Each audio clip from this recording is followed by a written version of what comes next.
You're listening to the Play Therapy Podcast with Dr. Brenna Hicks, your source for centered and focused play therapy coaching.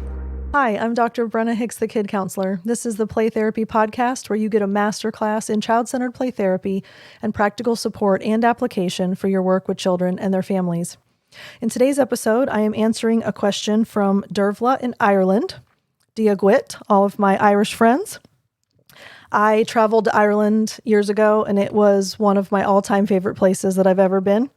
I actually got to shear sheep and kiss the Blarney Stone and do all kinds of really cool things. So I am super happy to have all of my Irish friends as a part of the Play Therapy Podcast family, and I'm excited to answer this question. This is about an older child, 12 years old, and that she's coming in and talking, and just some dialogue about how to understand what's going on and address an older child that is more talkative. So Dearbhla, really grateful for the question, and we'll dive in just a second. Briefly, I just want to say to everyone in the States, happy 4th of July. I hope that you're able to spend time with your friends and family, and I hope that you're able to celebrate our independence and our history and celebrate and honor the men and women who have and are still keeping us free in the armed forces. Related aside, for those of you who have ever served in the military or are active duty military, reservists, anyone who's ever served, first responders, to all of you that make our country what it is, a huge thank you. All right, so let me read you parts of the email, and then we'll process this together. I'm very eager to hear your opinion on a client of mine, and I would love some advice. We're 9 sessions in. She's a 12-year-old girl, and all she has wanted to do and still wants to do is talk. She comes into the playroom, turns to me, and starts straight into her news.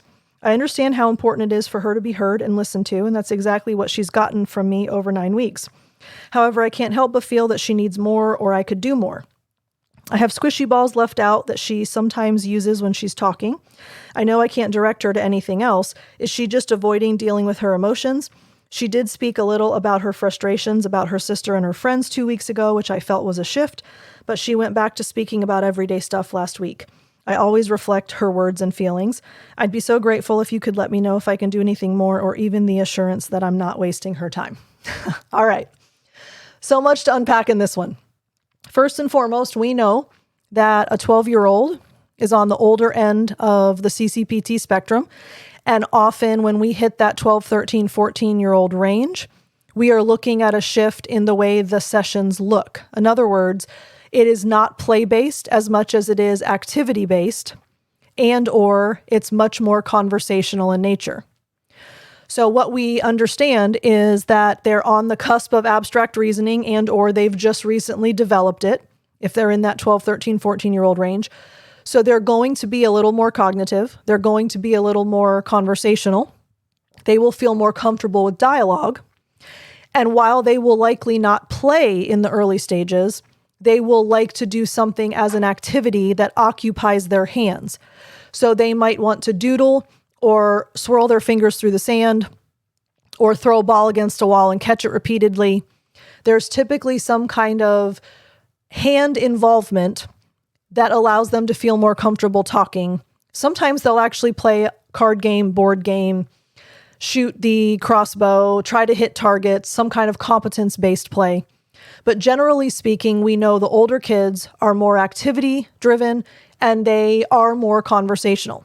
So what you're describing, Dearbhla, is actually really common and appropriate. A 12-year-old is likely to come in and talk.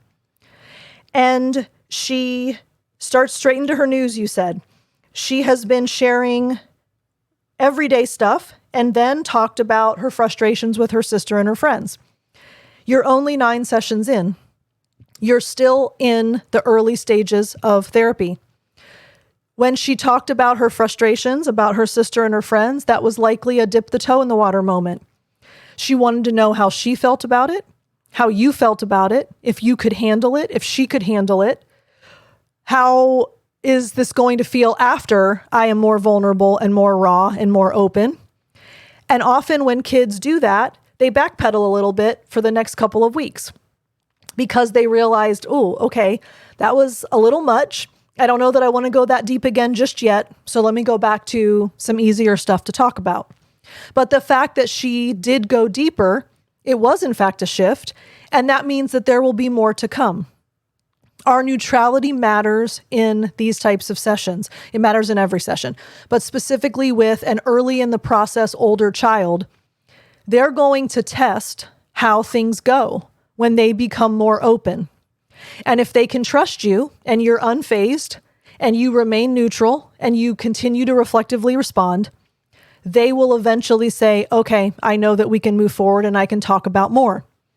Talking in and of itself is not inherently a problem in sessions. It can be a sign that kids are avoiding doing the work that they need to do, but that's not the impression that I get when I read this. This seems like she's building up to diving into deeper topics. There's a huge similarity in when we first get to know someone, even as adults. Have you ever been around that person that you meet them and within 10 minutes, they're talking about all this really personal stuff and you're so caught off guard and it just makes everything a little bit awkward and uncomfortable? Similarly, teens, 12, 13, 14-year-olds, they kind of ease in to opening up and starting to talk about personal things. That's a natural order. So she backed off a little bit. You mentioned that you have squishy balls left out that she sometimes uses when she's talking. There's the reflection of kids have a reduction of inhibitions if their hands are doing something. We know this. So she likely just wanted to squish the balls. It gave her a little bit of confidence to share what she needed to share. When you said, I can't direct her to do anything else, is she just avoiding dealing with her emotions? Doesn't seem that way. I would be so grateful if you could let me know that if I can do anything more, and or the reassurance that I'm not wasting her time. The nature of CCPT is that it's unconditional acceptance and it's relationship. If you, every single time she comes, preserve the relationship, maintain the relationship, and communicate unconditional acceptance, and that you trust her to do the work that she's going to do in her way, in her time, that's exactly what you should be doing. There is no agenda, there's no plan, there's no push, there's no timeline. I trust you to do the work that you need to do in your way, in your time. I'll stay out of your way. I will reflectively respond. I will be fully present. I'm here, I hear you, I understand, I care, and I delight in you. That is the most important thing that you can do for her, Dearbhla. It's not about activity. It's not about directives. It's not about doing something. It's about being. So in a shorter answer, I am reassuring you that you are not wasting her time. And I do not think you should be doing anything more. Remain adherent to the model. Believe in her ability to self-actualize. You're in early days. You're 9 sessions in. So wait it out, have patience, trust the process, trust the model, and there will be a session she comes in and she dives much deeper, or she starts to play, or she does both. Because we have to believe that kids know what they need and they'll do the work when they're willing and able to do so. So I hope that encourages you. Again, Dearbhla, thanks for the email. Reminder last time, next Monday, July 7th, we're providing you with a code for the CPRT course. So stay tuned. We're actually going to do a Monday podcast, which I never do, but we're going to do a Monday podcast specifically to provide you with the code. So happy 4th in the States. Have a great weekend otherwise, and we'll talk real soon. Love y'all. Bye. Thank you for listening to the Play Therapy Podcast with Dr. Brenna Hicks. For more episodes and resources, please go to www.playtherapypodcast.com.